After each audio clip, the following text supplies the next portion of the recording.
主子，这口井也是干的。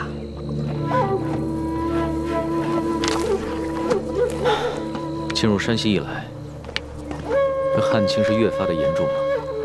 是啊。老人家，这口井也没水了。啊，这儿也没水了。哎呀，这可咋办呢？老汉他的水早就喝光了，此去我女儿家中，这还有10几里路呢。老人家，我这儿还有一壶水，你先拿去吧。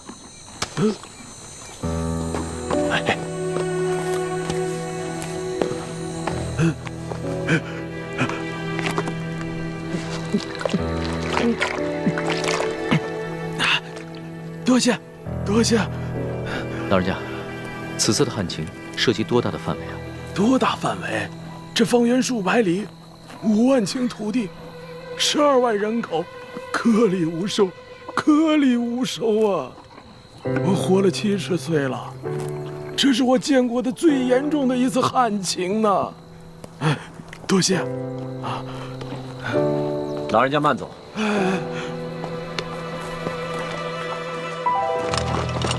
主子，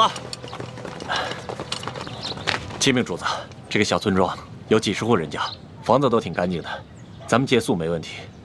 只是这村子人烟稀少，好多房子都空着，显得有些诡异。为什么？这些民房都好好的，有一些一看还是新翻修过的，怎么会没人住呢？是啊，房子是挺新的，就是没人住。也许这儿不久之前遭过匪患吧。这户院子里倒是有炊烟冒出来，应该有人，我去看看。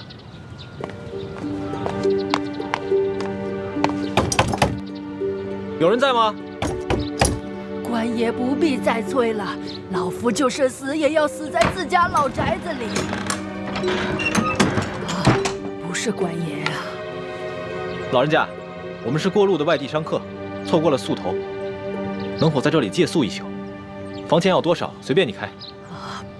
不必给钱，我们这个村子什么都缺，缺水，缺粮食，缺人，就是不缺空房子。你随便住吧。老人家，此话怎讲？村民们都去哪儿了？我们这个村子遭遇了几10年不遇的旱灾，村里只剩下一口老井，每晚能渗出一点点水来。但凡有点办法的，都出去投亲靠友了；没亲没友但还迈得动腿的，也都到外面去行乞逃生去了。哎呀，只有我这等老弱病残在这儿等死。可是官家还逼得我们……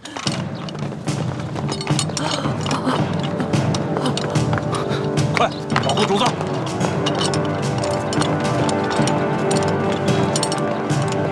这2个人好生眼熟，是不是在哪儿见过？主子，这2个就是那日在客栈里调戏世淑姑娘的人，其中那个领头的把总还被主子教训过。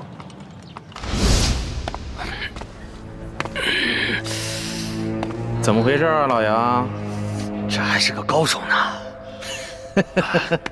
吃瘪了吧？哦，干什么？我问你干什么？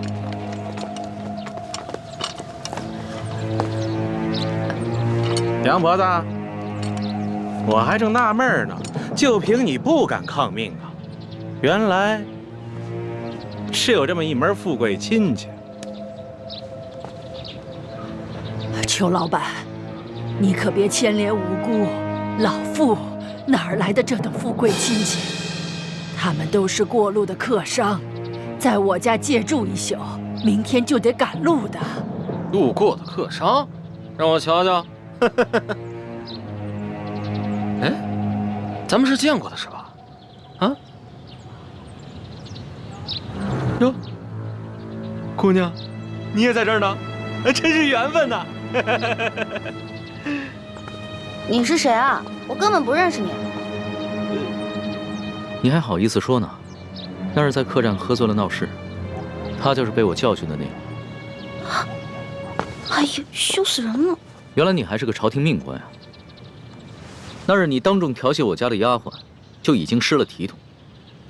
你还追到这个村子来，没完没了了是吗？你老杨，咱们今天来办正事儿的，你还穿着官服，收敛一点。也对，老子懒得理这些外乡人。几位，老子是来办公差的啊！杨婆子，怎么着？今儿个你是搬呢，还是不搬呢？不搬，老夫就是死也要死在我自己的房子里面。你敢公然抗命是不是？你是不是不想活了？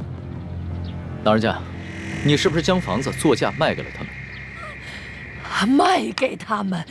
客官，这房子是老夫夫家留下来的祖产，房子后面还有几亩良田，老夫家祖孙几代人就靠这点良田生活。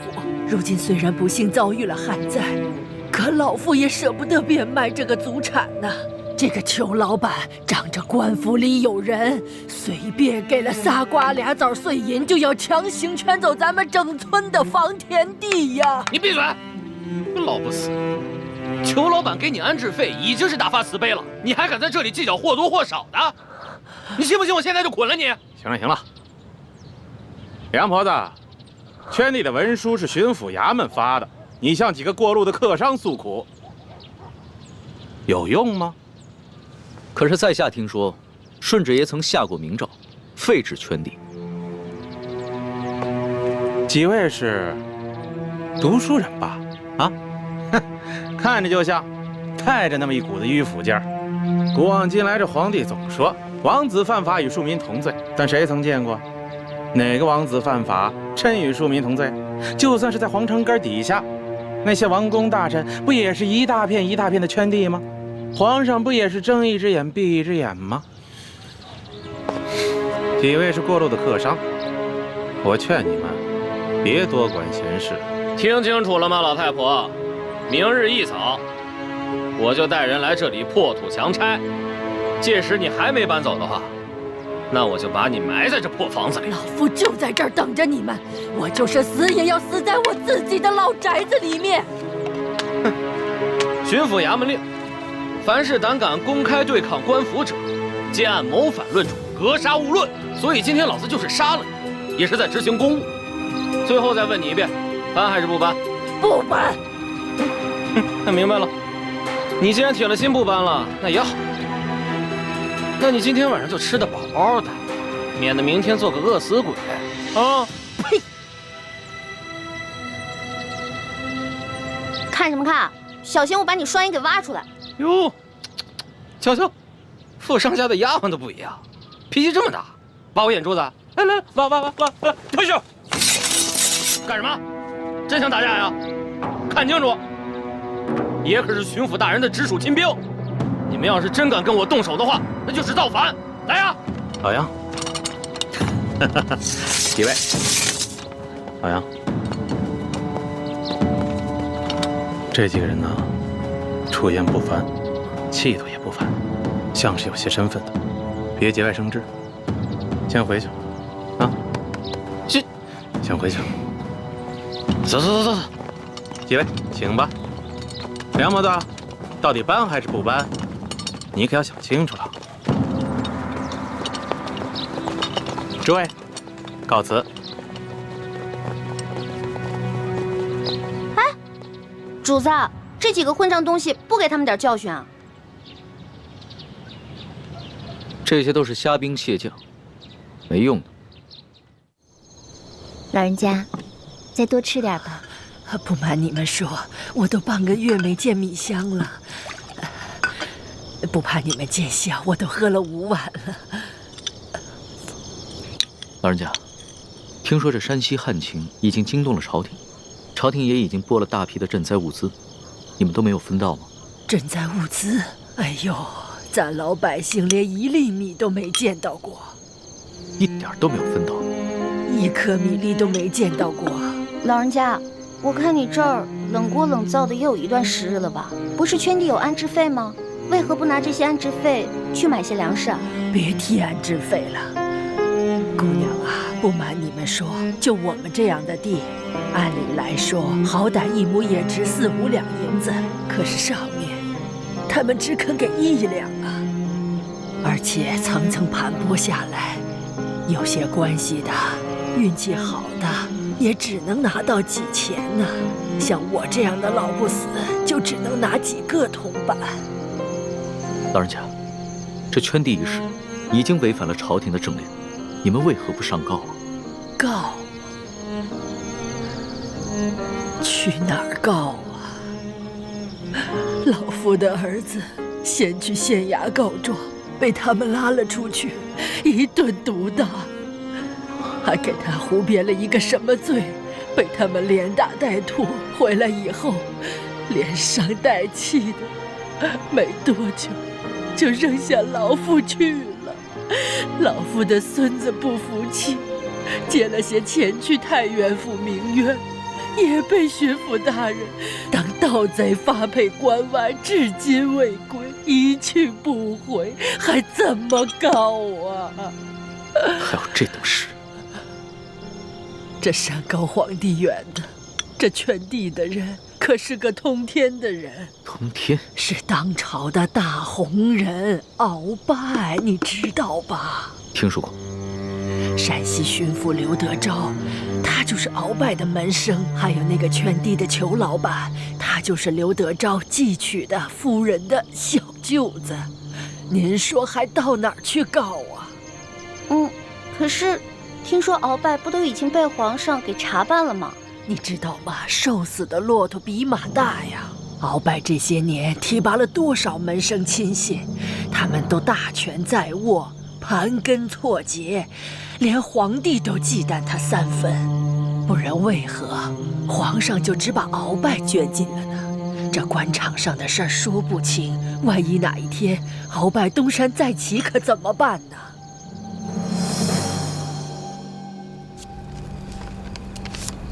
好了，主子，今天的见闻全都记下了。你小心收好，等我回京了之后，就一桩一件的查，一个一个的办。主子，消消气，今天晚饭都没有吃，保重龙体要紧啊。坐吧。是。这所见所闻，我还怎么吃得下？顺着朝就已经下的禁令，到现在还有令不止，让许多百姓流离失所，无家可归。最重要的是，他们还敢鲸吞朝廷的赈灾粮款。你爹爹的密奏，所言非虚啊。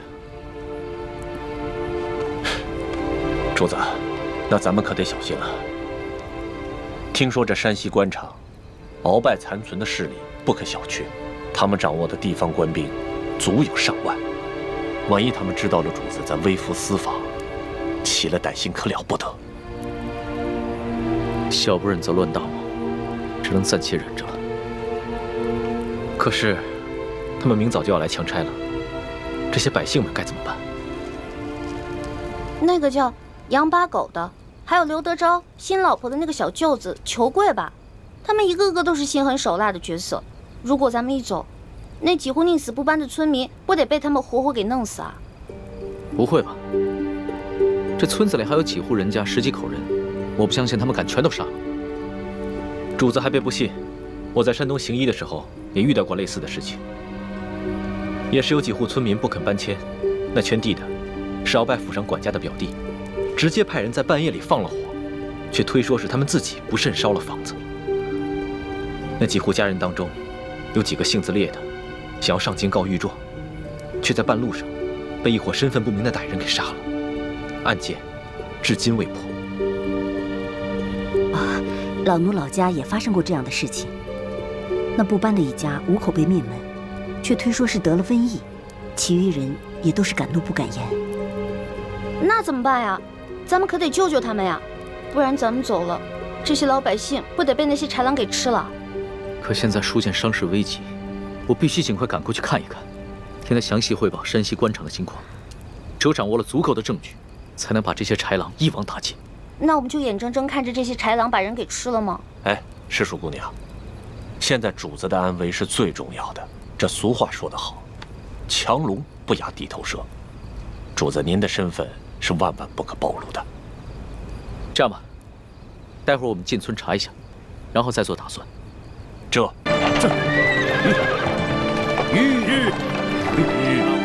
壶啊！全家都付了。这钱不够。老板，能不能多给点啊？半壶不错了，这点钱明天半壶都买不了。你行行好吧。给他半壶。老板，你这钱不够。太原不是山西的首府吗？怎么这么萧条啊？全指着这点粮食吗？给他。谢谢老板。老板，行行好吧。有钱没钱？没钱滚蛋！老板，我已经5天没吃东西了。怎么买啊你？大姐，请问你们这是在做什么呀？哎，买米啊。谢谢。买米？这城中只有这一家粮铺吗？为什么要排这么长的队伍啊？这位小兄弟啊，您是过路的外地人吗？难道您不知道这里遭遇了几10年不遇的旱灾？这个我当然知道，只不过这朝廷不是已经调拨了赈灾粮吗？你们都没有领到吗？你还说朝廷的赈灾粮，我们一粒都没见到，只看到这米铺的米价，倒是翻了翻的往上翻跟头。吃不起了，都吃不起饭了。老板，这儿的米怎么卖啊？你们那边不是有告示，自己看去。还要涨价呀？半壶，给他半壶。好嘞，半壶，后面跟上。买不买去？是啊，饭都吃不下去了。后面跟上，给他半壶。行了，走吧。米卖每斗2000钱。下一个。哎，接着点儿。老大，你什么时候下来？你以前跑江湖的时候，这米卖什么价格？那要看是丰年还是小年了。如果是丰年的话，一升差不多每升约10到12钱，1斗是10升，所以差不多就是100到120。但如果是小年的话，收成不好，那价格会翻1倍，差不多每斗200到240钱。龙小弟，你知道2000钱意味着什么吗？不行，若在以往啊，能买头猪了。不行，走。主子，你先别着急啊，咱们还是先办完舒总兵的事儿吧。走，要买赶快啊！明天又不是这价了，快点啊！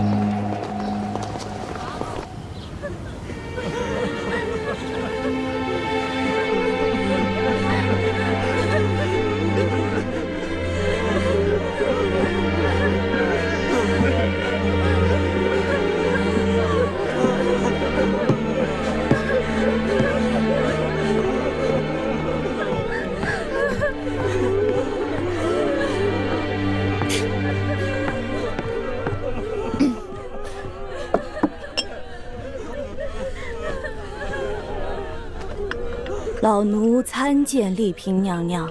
嬷嬷免礼。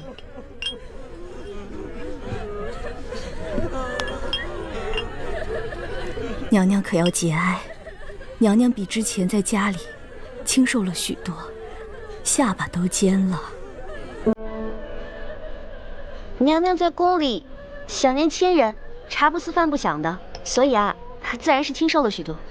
哦，是不是在宫里饭菜不合娘娘口味？娘娘小时候最喜欢吃奴婢做的羊乳蒸糕了，奴婢刚刚为娘娘做了些。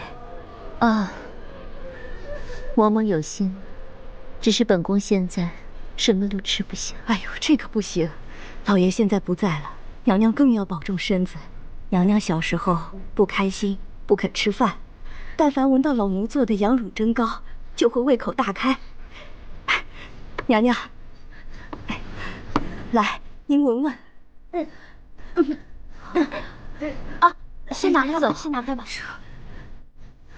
娘娘，这是怎么了？这是您之前最喜欢的味道，怎么现在一闻就想吐啊？我现在不喜欢这个味道了。娘娘是不是现在嫌弃老奴了？来，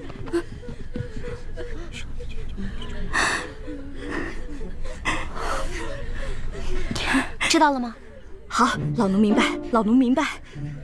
娘娘，您好生养养身子，奴才先告退了。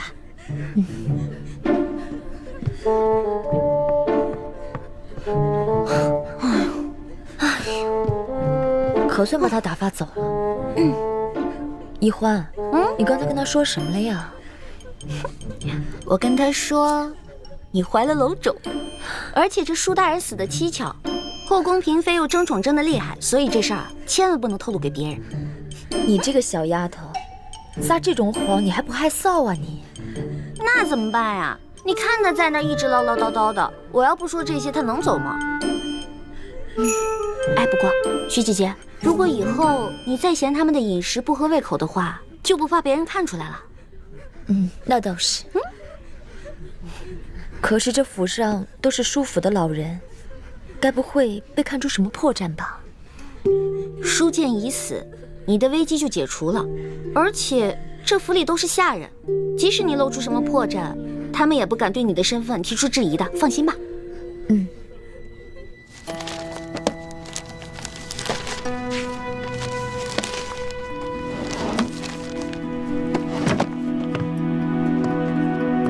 主子，整个书房已经翻了几遍了，没找到什么有价值的东西。主子，您瞧瞧，这些文稿，新的旧的，这样混杂在一起，这说明我们来之前已经被人翻弄过了。看来这舒府的下人也被刘德昭买通了，书建留下的文稿都已经被清理过了。主子要不要会一会以刘德昭为首的山西官员们？万万不可！主子，您要顾着自己的安危啊！我看不如等舒总兵下葬以后，咱们就赶快回京得了。就算我不会他们，他们也应该会来见见我这个钦差大臣吧。主子，各路山西官员前来吊唁，为首的有按察使大人和布政使大人，还有山西巡抚刘德昭的护卫孟祥和。看看，我所料不错吧？走吧，出去会会他们。主子，那您可千万小心点，别让他们看出破绽来。放心吧，我刚亲政不久，这帮山西的地方官员还没见过我。是。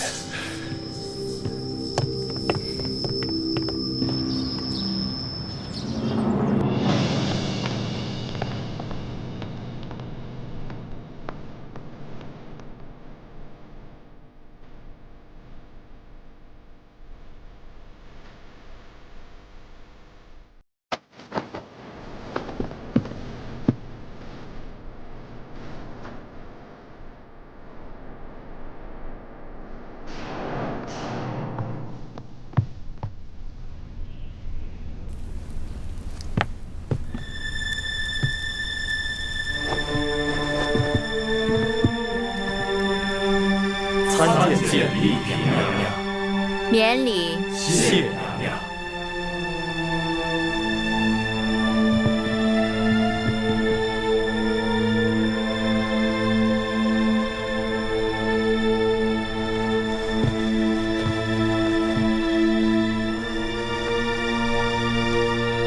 启禀娘娘，刘大人经闻舒大人噩耗，心情十分悲痛，本想立即赶来。却因太原府所辖诸县旱情升级，大人忙于政务，无暇亲自前来祭奠，故先派我等前来吊唁，并来向娘娘请安，请娘娘节哀。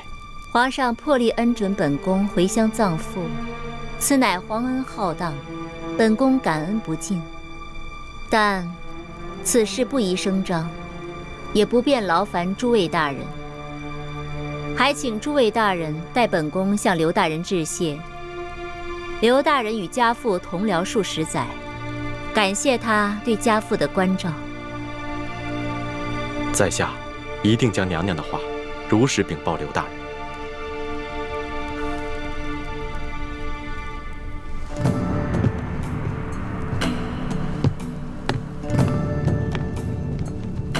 见过钦差大人。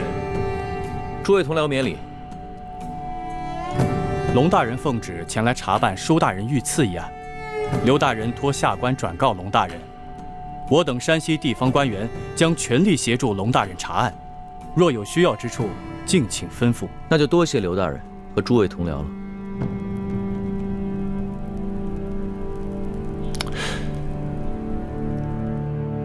看来咱们的一举一动，果然尽在刘德昭的掌握之中。这刘德昭的架子够大的，自己不来，只派了几个心腹的手下前来调研。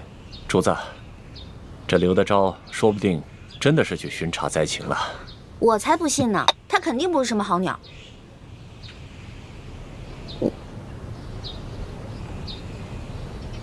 主子，奴才有句话，不知道当讲不当讲。这不是在宫里，这么小心翼翼干嘛？有话只管说。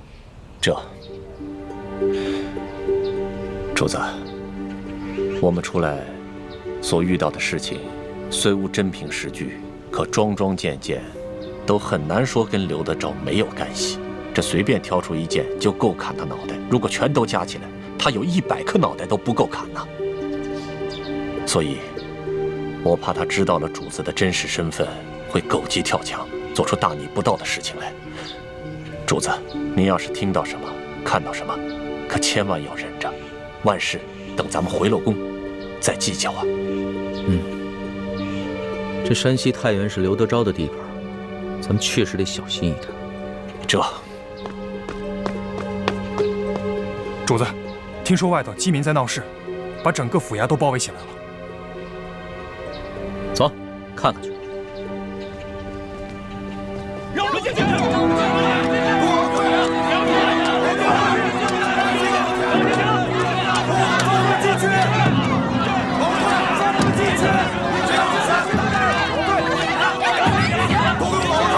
你们这群刁民不要命了吗？睁开你们的狗眼看清楚！你们知道这是什么地方吗？巡抚衙门军机重地。我告诉你们啊，胆敢硬闯，就按律拿你们下狱。我们都快饿死了，还怕坐牢？快叫刘德昭出来！对呀，出来！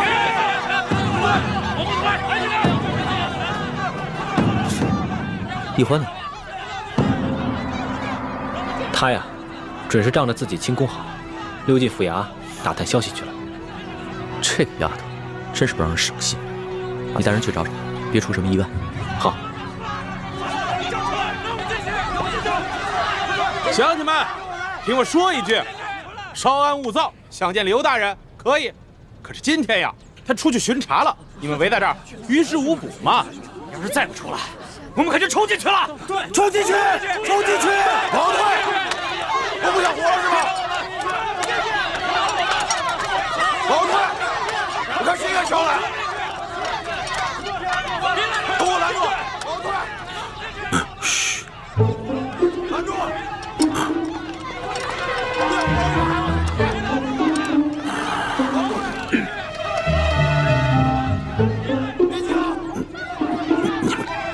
赶紧扶着我呀！我数1、2、3，开门啊！哎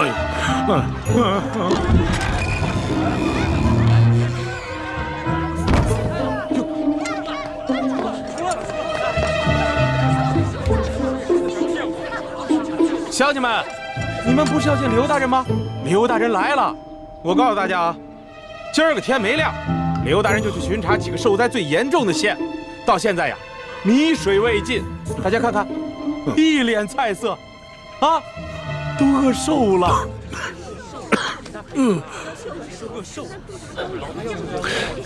主子，无论一会儿发生什么事，您都暂且忍着，省得咱们打草惊蛇。父老乡亲们，大家这么急着见本官，是有什么话要对本官说呀？听说皇上有令，灾区的粥棚一天要供应早中晚3次，粥量可以果腹。眼下每日食粥1次不说，粥桶里的粥清的能看见人的影子，有的人的碗里连1粒米都没有啊！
我刘德昭有愧大家，愧对大家呀！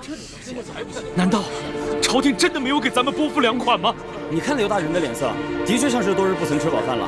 咱们那小皇帝一定忙着对付鳌拜去了，哪里还管得了我们的死活？乡亲们啊，我掏去心窝子说句实话，如今朝廷也有朝廷的难处，受灾的不只是咱们山西、山东、直隶、河南、河北，同样是遭受了旱灾呀。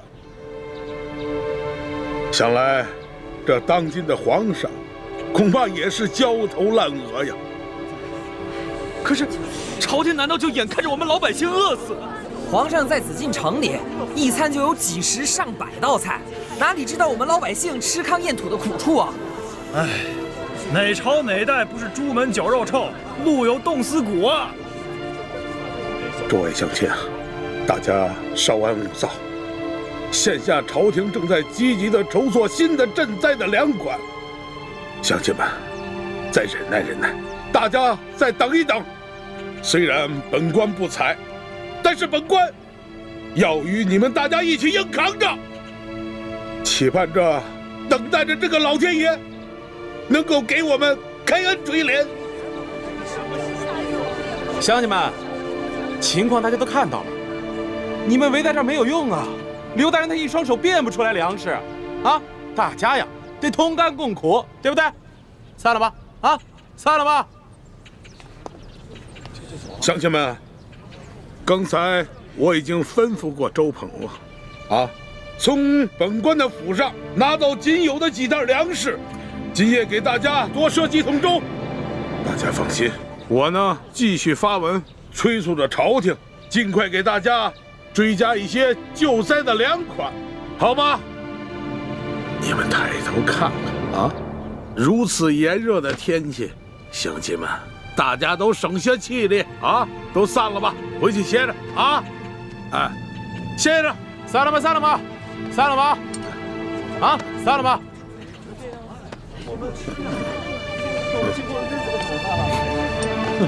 哎呦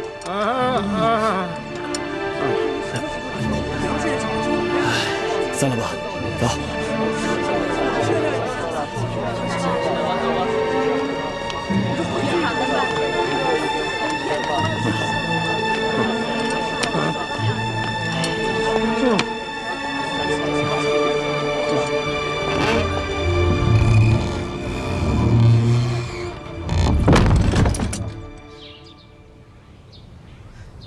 哎，文心，这刘德昭上的折子上面写的是8万6，哎，6万8千。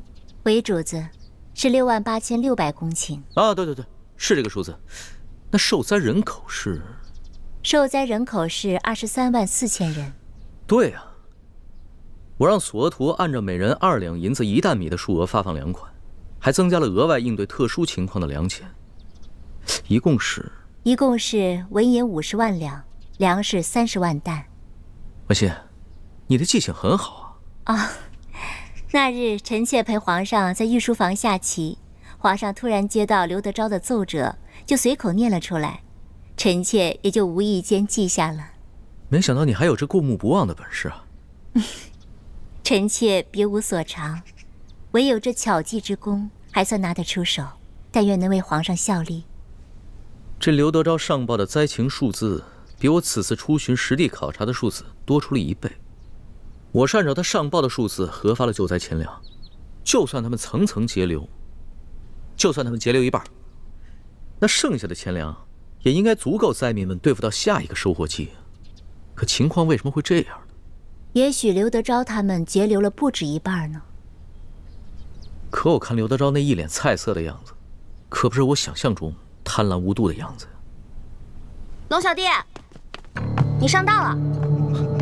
主子，真是画虎画皮难画骨，知人知面不知心呢。我们悄悄潜入了他的府邸，不去当戏子，真是浪费了他的表演天分。啊，你别急，慢慢说。他一进府，完全变了个人。快，老爷，哎，赶紧坐下，坐下。哎呦呦呦！哎呀，热死老爷了！别站着了，赶紧给摁。哎，热坏了吧？嗯，怎么样？这些教民都散了。散了。哼。这些刁民虽然说是刁嘛，但是也好糊弄。也亏你想得出来，用这菜汁敷面，这效果比我说多少话都管用。见老爷都一脸菜色，那些刁民自然也不好再为难老爷了，只会去埋怨朝廷赈灾不力。想老爷了吧？那是。来，让老爷香一个。哎呦，老爷，这菜汁弄我一脸。这样，我先给老爷洗洗脸啊。洗脸，洗完了脸再香香。这西瓜怎么了？可以给你冰这个。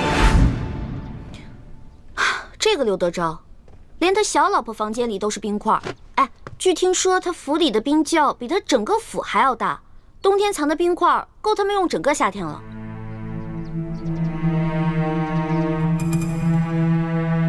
随后，刘德昭把按察使大人、跟布政使大人等几个亲近的官员，还有几个大粮商们召集起来，开了一个会，商议对策。大人，下官已去了书府吊唁，会过了钦差龙大人。他是奉了皇上的密旨，前来调查书剑遇刺一案。钦差龙三来我山西太原府办案，却不来我这知府召会一声，看来这个人也是一个拿枪做事不好相处之人呐。哼，你们以后办事一定要小心，不要让人家抓住咱们什么把柄。大人放心，那钦差只是针对书剑遇刺一案，那义成已经自尽，死无对证，他也奈何不了咱们呐。别的钦差呢，我多少知道点背景，多少呢能够找出点突破口来。唯独这个钦差龙三，我从未听说过。我这心里着实还有些不踏实。大人放心，我等已发动京城的所有关系来打探这个龙大人的背景了。像这种从来没听说过的钦差，多半是寒门出身，说不定啊是从什么偏远的地方提上来的。别看他表面一本正经，其实这个时候正是如饥似渴啊！大不了咱们多多破费，把他喂饱了就是了嘛。就是啊。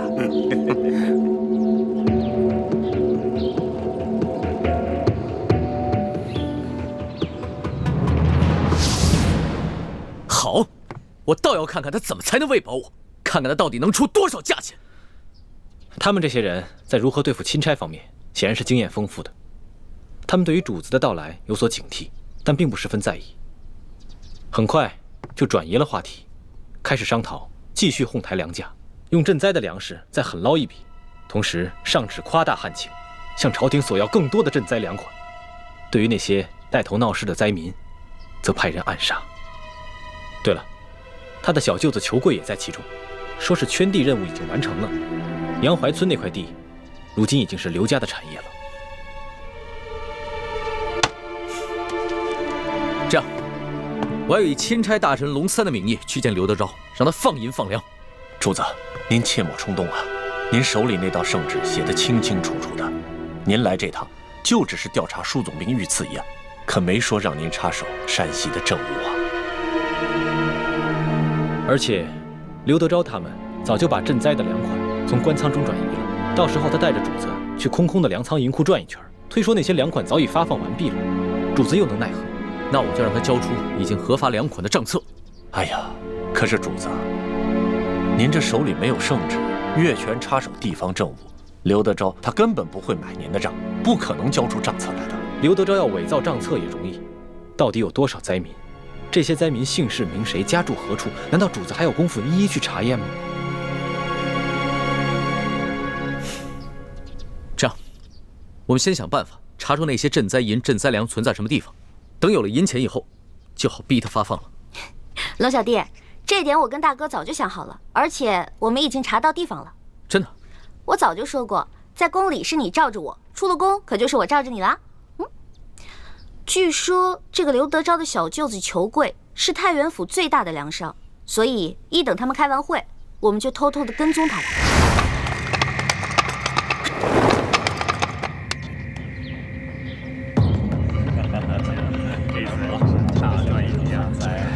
想搅动山西的局势，表现的他还是嫩了。诸位留步，请留步。两位大人，请了，请了。各位，请了。告辞，告辞。哎呀，老天爷眷顾啊！这场旱灾来的可真是时候啊！哎，哥几个，改日咱们得去庙里啊，上柱头香，求菩萨保佑，每年都来这么一回。上香！花月楼，我请。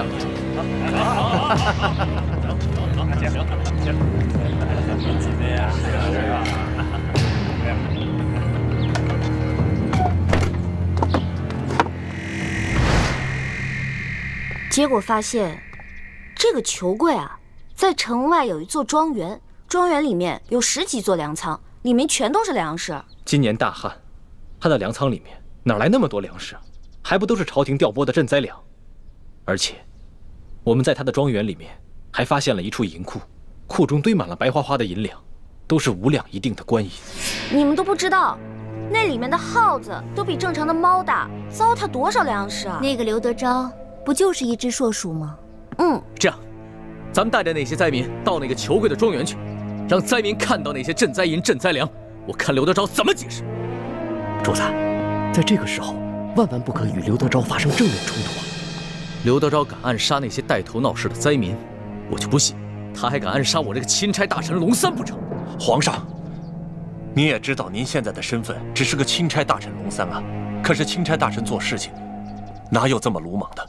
有了事情不先和当地官府通气，反而要带着饥民去闹事，这刘德昭何须再需要借口暗杀？他直接就可以明着调兵遣将，把我们都给镇压了。到时候，他可以以钦差大臣带着灾民闹事的借口，把您押送回京城，说不定半路上他暗中派人假扮盗匪，把主子您给害了。这不怕1万，就怕万一呀！是啊，主子，左大人说的对，这太原不比京城，这些地方的官也不比京官，您还是不要抛头露面的好。皇上，主子，其实我们大可以不必露面，只需暗中把消息泄露给灾民即可。是我一时冲动了，虽然我不宜露面，但是我真的很想看看这个刘德昭到底是怎么应付这些灾民的。好吧，包在我身上，保准别人认不出你。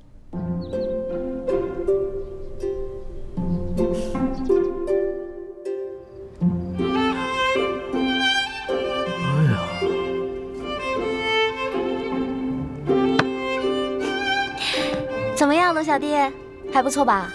我这个易容术啊，超级厉害的。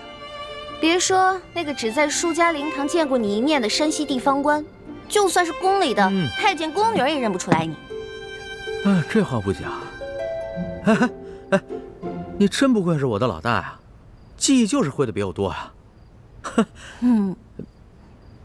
不对，我现在是你爷爷呀。乖孙子，摸摸头。走开！一看你现在这个样子，就是嘴上没长毛的童子鸡。你这样怎么当我爷爷啊？喏，给你一粒变声丸，保你在12时辰之内改变声音。不过我这个变声丸很贵的，一粒丸差不多得要1两银子。什么？不是1两银子？你还当我是不知柴米油盐的笨皇帝啊？不是你告诉我，他用了什么材料？1两银子值吗？哇，龙小弟变聪明了，都骗不了你了啊！老大，你以后要想当这个仙商啊，难喽。真是个小气的皇帝。不过比起以前大手大脚的样子，我更喜欢你现在这样。真的？真的。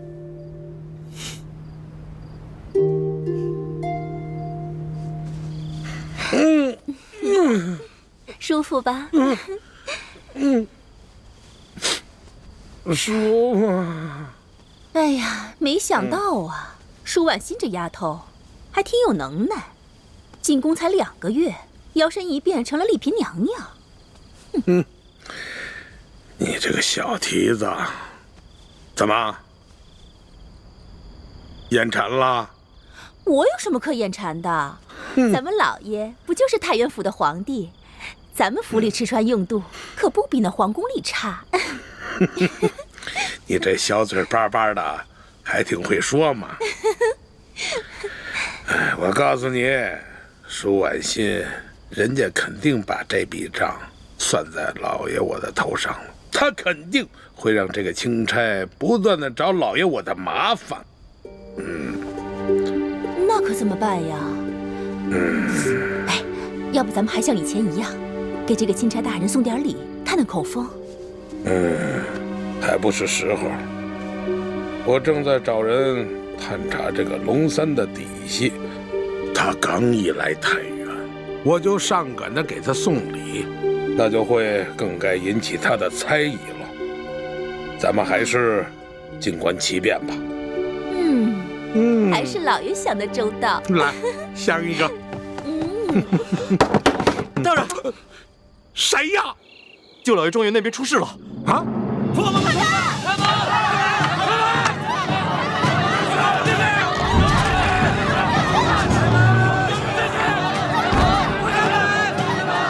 既然你们说没有私吞朝廷的赈灾银两，就把庄园里的仓库全都打开，让我们大家瞧一瞧，对不对？对！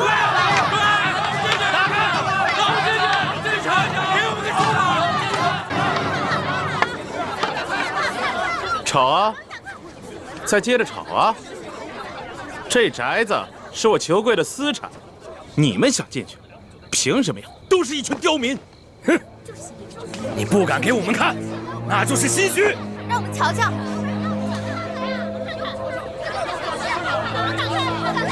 怎么着？拿着这么几个家伙，想反呢？我告诉你们，根据大清的律例，私闯民宅就是强盗，我可以把你们一个一个全都给宰了，知道吗？哎，乡亲们，反正我们都快要饿死了。裘贵，你有种就把我们这些灾民全都杀了吧！杀了吧！杀了吧！干什么？干什么？后退！后退！住手！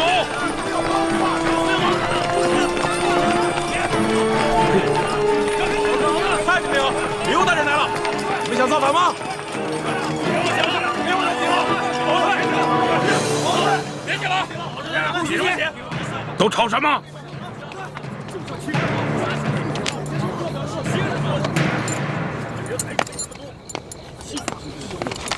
闪开！闪开！姐夫，姐夫，你可算来了。不能相信他们。官儿说的话都不能信，对着眼睛为实。记住了啊！都记住了，记住了。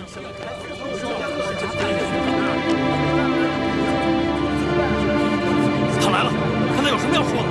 看他怎么说。他带了这么多人，看他怎么说。看他有什么解释。各位父老乡亲，这么晚了，大家来到裘府门外，所为何事啊？刘德昭，你把朝廷拨下来的大批赈灾粮、赈灾银子，通通的转移到了你小舅子的庄园来了，却欺骗我们说朝廷赈灾不利。你这个欺君罔上的骗子！骗子！骗子！吵什么？都吵什么？给我闭嘴！骗子！骗子！你这简直是在造谣！若是引起民变，你吃罪得起吗？你！哼！他说我们造谣。在你小舅子的庄园里，睁着眼睛说瞎话，堆满了粮食和银子，这些全部都是我亲眼看见的。你胡说八道！哪只狗眼看见的？你亲眼看见的？他肯定不。这位老者，难不成你开了天眼了？你可以隔墙视物，又难不成又在胡搅蛮缠？你这臂膀之上生了翅膀，可以飞越过这道院墙，到库中去查看？我跟你说，不要再造谣生事，否则本府即刻拿下。刘德昭，你少吓我！就在1个时辰前，有2个蒙面大侠，带着我们2个年长的灾民，翻过院墙，去庄园里的仓库看了看，里面的粮食堆积如山呐！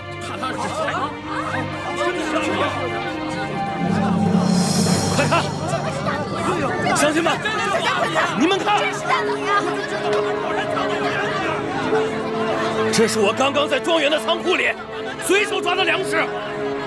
对，我这里的大米也是刘德昭小舅子庄园里找到的。为什么不给我们粮食？为什么放粮？你怎么解释？怎么解释？乡亲们，我跟你们说，这两个蒙面之人乃是江洋大盗，甚至是前明的余孽。胡说！他们想利用这次旱灾，煽动灾民闹事造反。他们才不是江洋大盗，更不是什么前明余孽，他们是替天行道的大侠。大侠！难道是你，巡抚大人刘德昭？你和你们那帮狼狈为奸的官商们，才是真正的江洋大盗！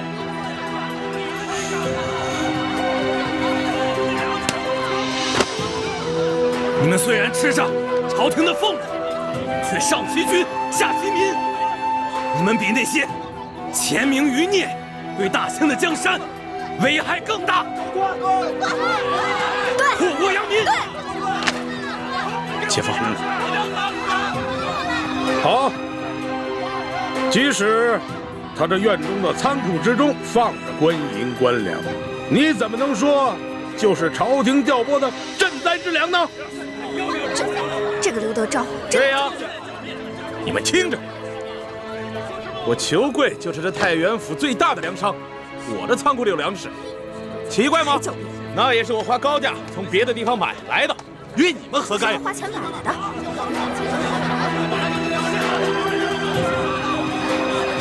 他说的是真的吗？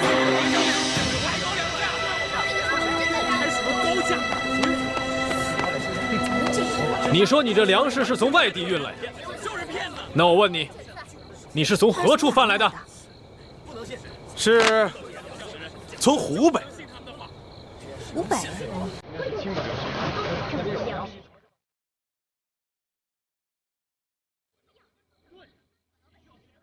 你放屁！这根本就不是湖北大米，而是北方的大米。朝廷调拨的赈灾粮，就全是北方的大米。谎言！我们！骗子！别吵，我还没说完呢。我家里粮食这么多，只有一部分是从湖北买的，其他的都是北方的大米。你们看这个球会。好啊，那你是何时从北方贩回大米来的呀？就是这个月。你撒谎！北方的大米早就被朝廷征调收购了，北方的粮行根本已无多余的大米用来外销。怎么解释？你是何人？你怎么知道这赈灾之粮它不是北方大米？你又怎么知道这北方的粮行现在已无米可销？刘大人不必管我是谁。如果你和你的小舅子真的问心无愧的话，不妨看看。对呀，顺便把你们进货的账本都交出来，让我们一一核对。对，打开仓库，打开仓库，交出账本，交出账本。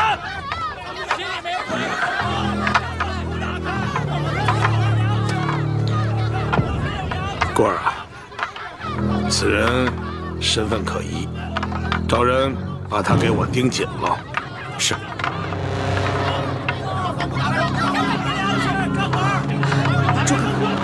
打开仓库，交出账本。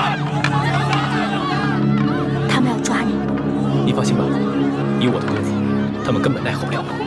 武林高手就是任性哦。乡亲们，乡亲们，乡亲们，除了粮食，我们还在庄园的一处银库里发现了几十箱白花花的银子。大家看，看，刘大人，我看你和你的小舅子如何解释？姐夫，这个事儿，怎么样？你们大家说完了吗？好，说的不错，确实是这园中的仓库确实存放着部分的官银官粮，那是因为这么多年来，官府的仓库年久失修，是漏风漏雨啊。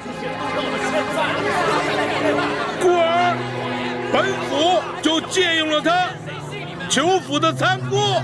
那就请刘大人开仓赈灾，放银放粮。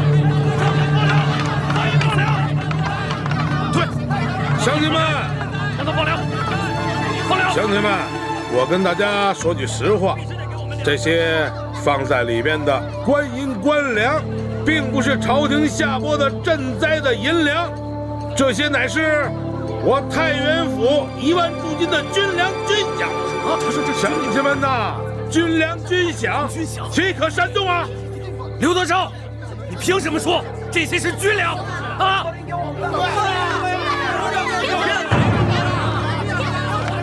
我刘德昭乃是山西的巡抚兼兵部侍郎，这山西的军政要务都由我来监管。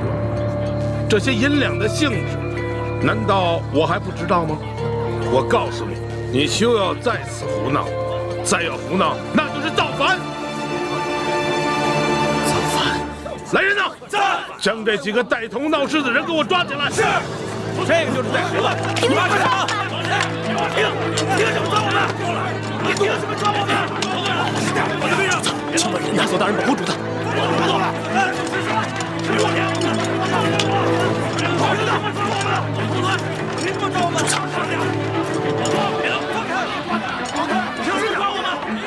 主子，您不能冲动。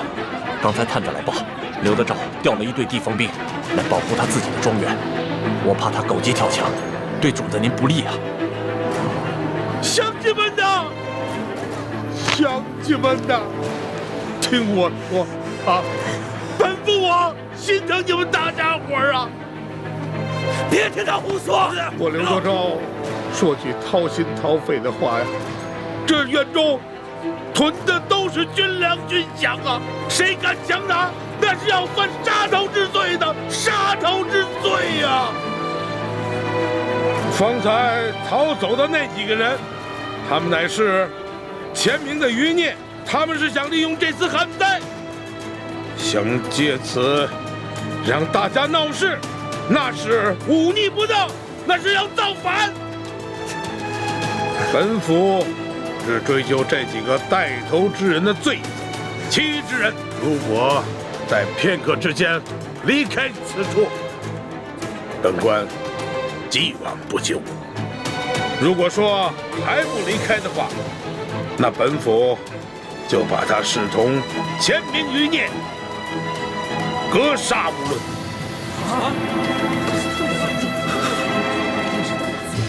走吧，走吧。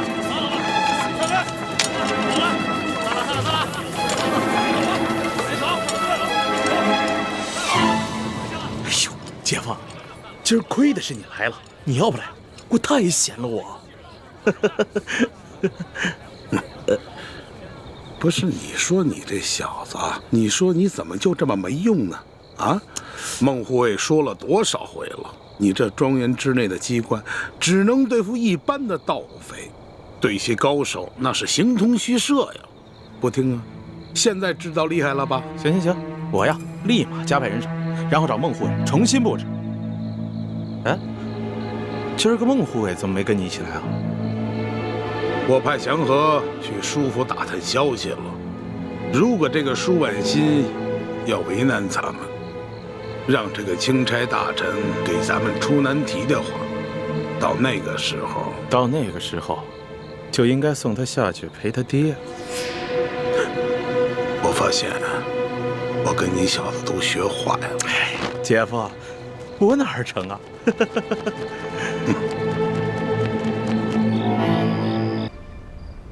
索图，在。离山西最近的8旗亲军在哪儿？主子的意思是，我可以忍，但救灾之事不能等。我要尽快办了刘德昭，赈济灾民。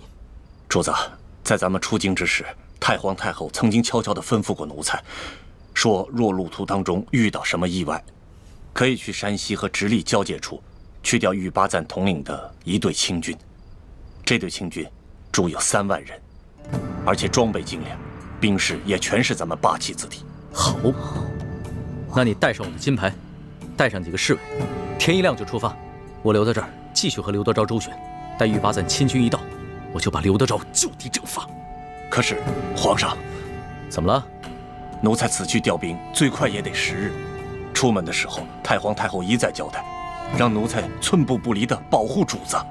若你不亲自去，就算有我的令牌，也难以调动玉巴赞的亲军。哎呀，可是皇上，奴才这一走，您身边就只剩下几个侍卫了。万一和刘德昭冲突起来，我怕他们保护不了您的周全呢。怕什么呀？不是还有我跟我哥哥吗？我跟我哥哥可以保护。主子的安危大事，其实我们能担当得起的。还是听索大人安排吧。索图也得听我的安排，就按我说的做。你去调兵，我身边还有奕欢和李太医呢。那就有劳奕欢姑娘还有李太医了。放心吧，奴才明日就出发。多谢2位不杀之恩，告辞。等一下。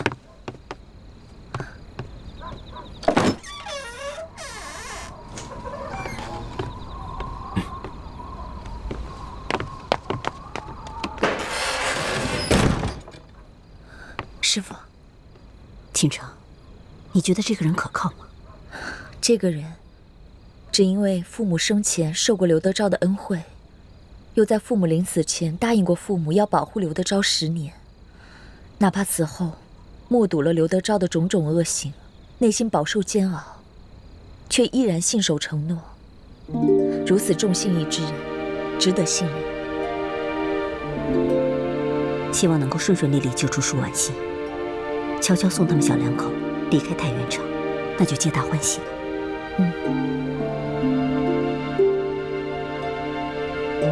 倾城，奶娘为何说起你已经怀有龙种了？都怪奕欢，他为了应付奶娘，就撒了这么一个谎。奕欢这个小丫头。倾城，我还是不太放心这个孟祥和，不如我暗中跟踪他。你有什么事情找我的话，就发信号给我。是。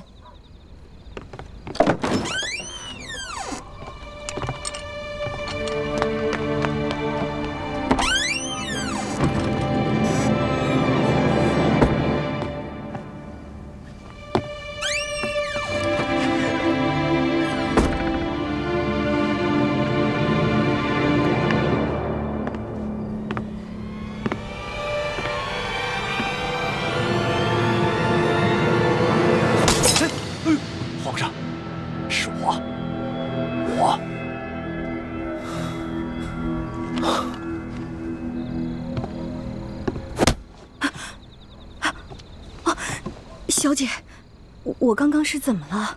奶娘，你刚刚睡着了，可能是太辛苦了吧？刚刚我好像看见……你别说了，我不想见那个人，你也不要再提他。小姐，我明白，您这么做是对的。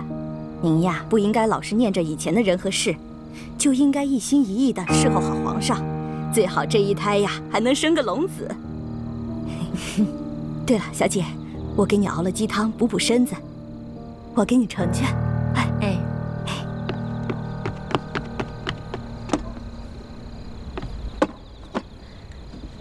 舒婉心虽然无父无母，却有孟祥和这样痴情的郎君，又有奶娘这样真心爱护她的亲人，比我幸福多了。索图啊，你是要吓死朕？皇上恕罪啊！因为奴才是天一亮就要赶着去搬救兵，白天有些紧要话当着师叔姑娘他们不方便说，所以只好赶在这个时候来悄悄地跟您汇报。朕知道，你是不放心奕欢他们兄妹2人。皇上，鳌拜曾几次提醒奴才，说要让奴才多留心着世淑姑娘和李太医。他说他们来历不明，恐怕是居心叵测。朕明白，鳌拜也提醒过朕，但你不是也说过吗？这不过是鳌拜在挑拨离间。哦，是。可是不怕一万，就怕万一啊，皇上。这世淑姑娘和李太医的来历的确是个谜，万一他们真的是另有企图呢？我们不得不防啊。他们二人都是来自江湖中人，他们的师傅也都是隐居山野的世外高人，所以他们不愿透露师门也是情有可原。再说了，这一路上他们对朕是忠心耿耿，并无半点差池。他们要是想行刺朕的话，在鳌拜杀朕的时候大可以下手，为什么还要拼了命的保护朕的性命？要是这样，朕还防着他们，未免也太寒了他们的心了。皇上说的有道理，可是这小心驶得万年船，如果现在是在宫里，那奴才的担心是多余的。可现在毕竟是在宫外，我们不得不防啊。皇上，您别忘了，他们俩来历不明啊。